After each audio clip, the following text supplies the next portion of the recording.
Mr Acting Speaker. I rise today to express my disappointment in regard to a local South Coast issue affecting the residents of Currarong. Currarong is a small village located along in the Jervis Bay area, only accessible by one road, Currarong Road. It serves as their link to the Princes Highway and to the rest of the South Coast, including the main town centres of Nowra and to the south Ulladulla.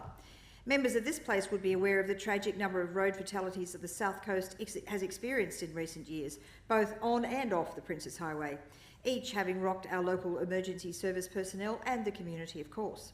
I've risen on a number of occasions in this place to lend my voice and support to Fairfax Media's Fix It Now campaign, advocating for the duplication of the highway south of Jervis Bay Road.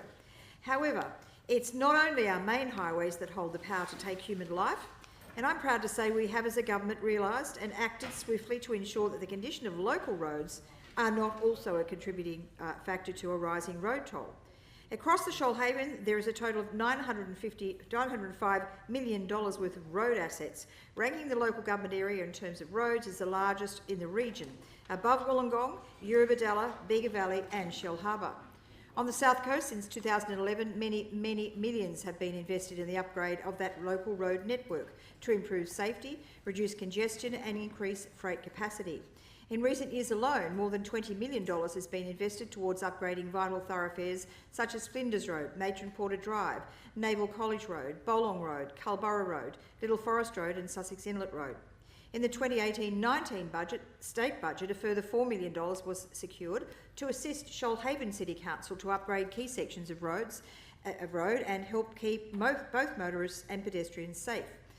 This budget would include funds for Jacobs Drive at Sussex Inlet, Mitchell Parade and Donlan Road intersection at Mollymook Beach, Green Street and Warden Street intersection in Ulladulla, Sussex Inlet Road near Old Barrera Road, Greenwell Point Road near Piree, Forest Road at Commonen, Naval College Road at Warring Heights, Coonamarra Road at Wallumboola and Currarong Road. The Currarong community have for a long time been calling on their local councillors and Shoalhaven City Councillor Mayor Amanda Finley to improve their main community linkage. The road is in absolutely urgent need of repair. Currarong Road is not a New South Wales Government responsibility, but Shoalhaven Council needed our assistance to undertake any kind of upgrade of the road. It's a project essential to this community. Therefore, I lobbied for this project, secured initial funding and again, after a lot of hard work, was able to secure additional funding this year. Because not only are we delivering bypasses, deviations, bridges, duplications and other large-scale projects like hospital upgrades and school purchases, but we're also prioritising essential regional roads and community infrastructure. The New South Wales Government provided Shoalhaven City Council with a total of $1.45 million over 2 years to commence construction because we listen to the community and we do deliver. The funding was approved and would have made significant improvements such as widening, sealing, clearing hazards and installing barriers and audio tactile markings. In addition, Shoalhaven Council was provided with $45,000 for the options development for the project.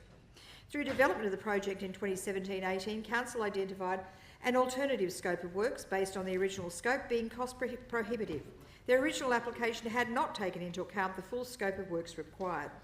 Two options were then submitted to RMS for consideration for approval of a cost and scope variation. Option 1 for an additional $2.5 million or option 2 for an additional $750,000. Both of these options were for a reduced road safety scope and benefit. For the residents of Currarong, the project overnight therefore went from shovel-ready to non-existent. The road remains severely potholed and dangerous. The shoulders remain unsealed.